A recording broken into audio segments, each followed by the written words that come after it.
مرقات شرح مشکات. اسی طرح شمائل شریف جو ہے جامع ترمذی میں جو شمائل نبویہ ہیں ان پر بعض محدثین کرام نے ان کی شروع لکھی ہیں. علامہ علی قاری رحمہ اللہ کی شرح شمائل جو ہے وہ پوری دنیا میں مشہور ہے محدثین کے ہاں، اور وہ اپنی طرز کی ایک کتاب ہے. اسی طرح شرح نخبہ بھی آپ کی اصول میں، شرح شاطبیہ ہے آپ کی کتاب، اور شرح جزریہ ہے. یہ ساری کتابیں آپ کی جو ہے، یہ چونکہ قاری کے نام سے بھی آپ مشہور ہیں تو یہ تجوید کی کتابیں جو ہیں بڑی ان کی شروع ہیں عربی میں آپ کی. اور اسی طرح الاسماء الجنیہ فی اسماء الحنفیہ، نزہۃ الخاطر الفاطر فی مناقب شیخ عبد القادر حضور غوث پاک رضی اللہ تعالیٰ عنہ کی جو مناقب پر بھی آپ کی کتاب بڑی مشہور و معروف ہے.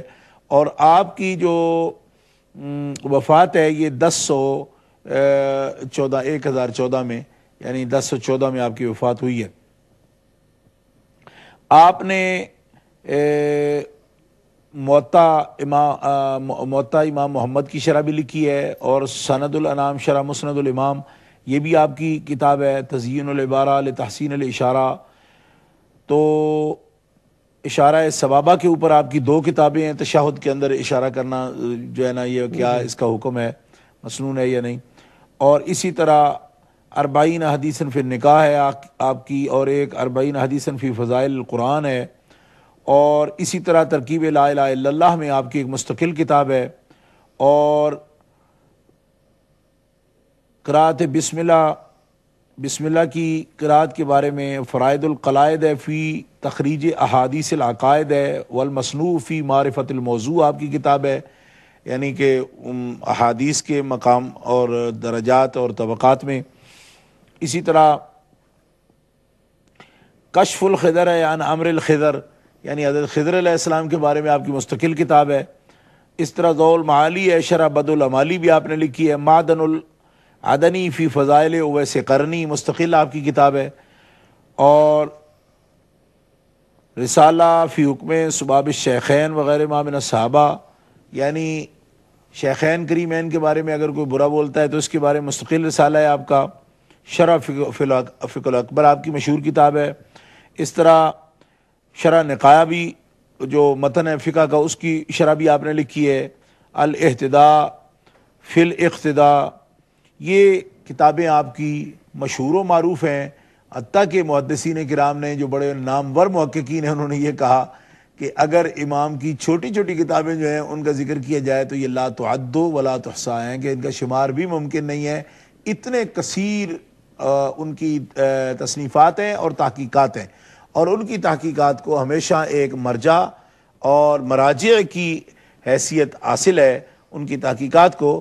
ان کے بعض جو مسائل ہیں ان میں کوئی ایک تفرد ہو تو اس پر اختلاف بھی ممکن ہے، ایسا ہوتا ہے، لیکن ان کا جو مجموعی طور پر ان کی تصانیف ہیں وہ معتمد بھی ہیں اور مستند بھی ہیں اہل سنہ والجماعہ میں، اور خاص طور پر فقہ حنفی میں ان کی اور احناف کے ہاں ان کی جو حیثیت ہے وہ مسلم ہے.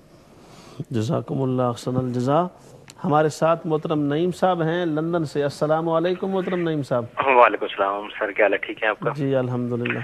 جی میرا ایک چھوٹا سا سوال ہے جناب. جی سوال نمبر صاحب یہ ہے کہ ہمارے کچھ رتشی بھائی جو ہیں وہ یہ کوشچن کرتے ہیں ہم سے کہ خانہ کعبہ کا جو غلاف ہے وہ کالا کیوں رکھا گیا ہے.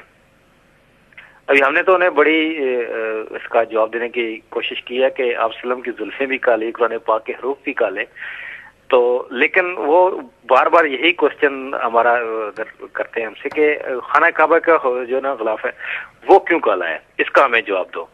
تو میں خواہش انشاءاللہ ضرور آپ کے سوال پر بات ہوگی. شکریہ تشریف لانے کا. Now I would like to take you to Maulana Najm al-Hussain Saab, and this is question from Sister Sumayya. She joined us from London, and she was asking about backbiting and things like that, the bad habits, and they are also guna that are impermissible in Sharia. So does a person who commits such type of sins, does his roza breaks or not? Jazakallah, our sister asked a beautiful question. That's why we like to thank her as well for her beautiful question. It's true that if somebody does backbiting or slandering, it doesn't break roza, sound. However, our beloved Prophet ﷺ said, if somebody is fasting, he cannot leave backbiting, slandering, this type of bad habit. So Rasulullah ﷺ said that I have no need for this type of roza. Subhanallah. That means this roza, this fasting will be fruitless. This person will not get any benefit, any reward from this. His or her roza will be makruh. Sorry مولانا, ہماری گفتگو کے ساتھ ہمارے شاید collar ہیں. السلام علیکم. وعلیکم السلام ورحمۃ اللہ وبرکاتہ. جی سوال کرنا تھا مجھے. جی ضرور فرمائیے.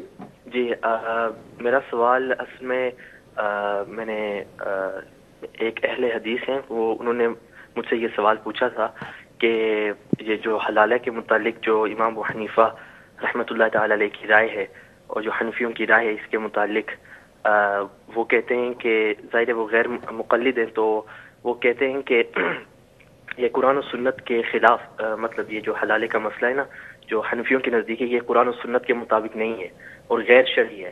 تو اس کا جواب مجھے چاہیے تھا کہ جو قرآن و سنت کے مطابق ہے حلالے کا مسئلہ کیا ہے, اور اس کے متعلق اگر آپ وضاحت کر دیں تو. جی ضرور انشاءاللہ اس پر بھی بات کریں گے. ناظرین الحمدللہ میں اپنے محترم ناظرین کو دوبارہ بتاتا چلوں, ہمارا آج کا یہ پروگرام ہے امہ چینل کے پلیٹ فارم سے آپ کی خدمت میں پیش کیا جا رہا ہے. یہ اسٹیپ انٹو دا پاسٹ ہے ان the memory of Imam Azam ابو حنیفہ.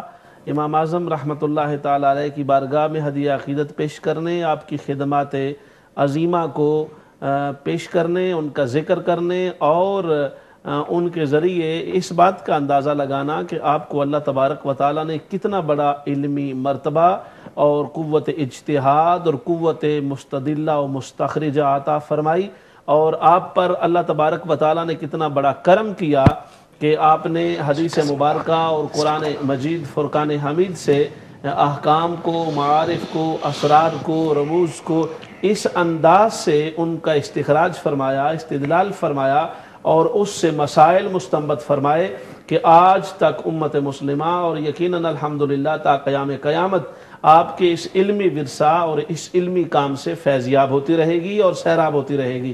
اور حضرت امام صاحب کا صاف ظاہر ہے اللہ پاک نے آپ کو فالوورز کی ایک بہت بڑی تعداد عطا فرمائی, اور ایک حدیث پاک کے مطابق نبی پاک صلی اللہ علیہ وسلم نے آپ کے بارے میں بشارت بھی ارشاد فرمائی. اس پر بھی ہم انشاءاللہ تعالی ہمارے جو معزز مہمان عالم اسلام کے عظیم اسکالر ہیں ان سے اس پر بھی انشاءاللہ ضرور ہم سنیں گے کہ اس حدیث پاک پر وہ کیا فرماتے ہیں.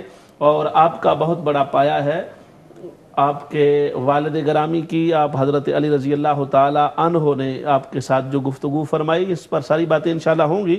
ہمارے ساتھ ایک کالر ہیں. السلام علیکم. وعلیکم السلام ورحمۃ اللہ وبرکاتہ. کیسے ہیں آپ جناب؟ جی مہران صاحب. کیسے ہیں آپ؟ ٹھیک ہیں الحمدللہ. دونوں عالم دین صاحب کو میری طرف سے السلام علیکم. جی وعلیکم السلام. میرے دو سوال تھے اصل میں.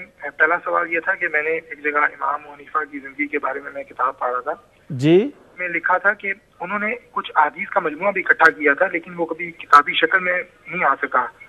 تو یہ بات کس حد تک درست ہے, اس کے اوپر اگر آپ پلیز نظر ڈال دیں. اور دوسری چیز تھی وہ یہ کہ جو امام کے پیچھے نماز میں امام ابو حنیفہ کا قول کہ سورہ فاتحہ نہیں پڑھنی امام شافعی کے قول سے ٹکراتا ہے. اگر آپ اس میں ذرا مجھے بتا دیں کہ امام ابو حنیفہ کے قول میں, کیونکہ ہم تو حنفی ہیں چکے, تو ظاہری بات ہے کہ امام ابو حنیفہ کے قول کو ہم فالو کرتے ہیں, تو اگر آپ اس میں بتا دیں کہ اس کی دلائل کے ساتھ کہ اس کو کیوں ترجیح دی جاتی ہے. جی بالکل ٹھیک ہے, بہت شکریہ جی آپ کا. ضرور انشاءاللہ اس پر بات ہوگی, ہمارے ساتھ رہیے گا. جی تو محترم ناظرین میں عرض یہ کر رہا تھا کہ یہ اسپیشل پروگرام آپ کی وہ جو خدمات ہیں ان پر تذکرہ کرنا, پھر اپنے ناظرین کو سے آگاہ کرنا, آپ کی شخصیت مقدسہ پر گفتگو کرنا اور بات کرنا, اس حوالے سے ہمارا آج کا پروگرام ترتیب دیا گیا ہے. Again I would like to ask Maulana Najmal Hussain that he would answer the question from Sister Sumayya, London. So her second question was if someone wears the gold. So this wearing gold, is it necessary to pay zakat for that?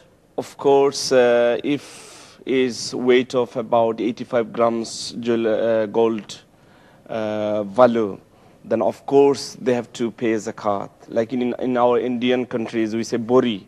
So if it is 7.5 bori, then of course they have to pay zakat. Doesn't matter they're wearing or not wearing. Of course they have to pay zakat. Okay, thank you very much. Jazakumullah.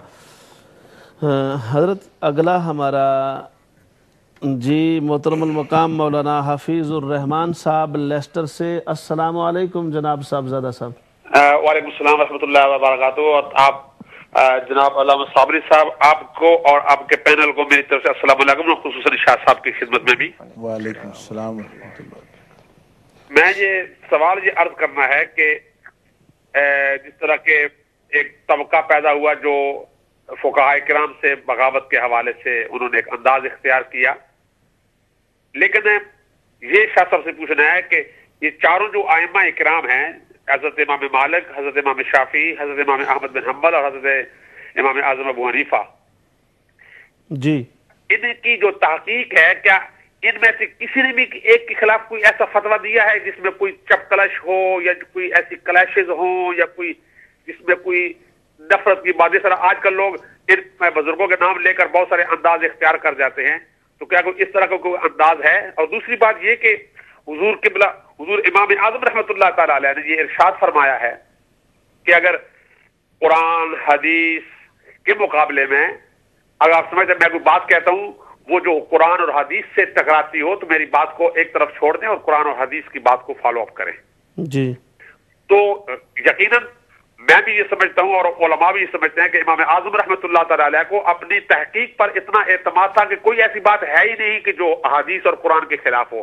اس بنیاد پر آپ نے کیا شاہ صاحب اس بات کی ذرا اپنے انداز میں تھوڑی سی تفصیل بیان فرما دیں گے اور تائید فرما دیں گے؟ اور دوسری کہ بھائی فقہا کے درمیان کوئی ایسا مسئلہ کوئی ثابت کر سکتا ہے یا کوئی ایسی بات ہے؟ کیونکہ بعض لوگوں کو کہتے ہیں جی وہ تو آپس میں اس طرح مسئلہ تھا، ان کے آپس میں اختلافات تھے، حالانکہ یہ اختلافات تو علمی اختلافات تھے. تو شاہ صاحب اگر اس میں تھوڑی سی وضاحت فرما دیں گے تو ذرا جو عام لوگ ہیں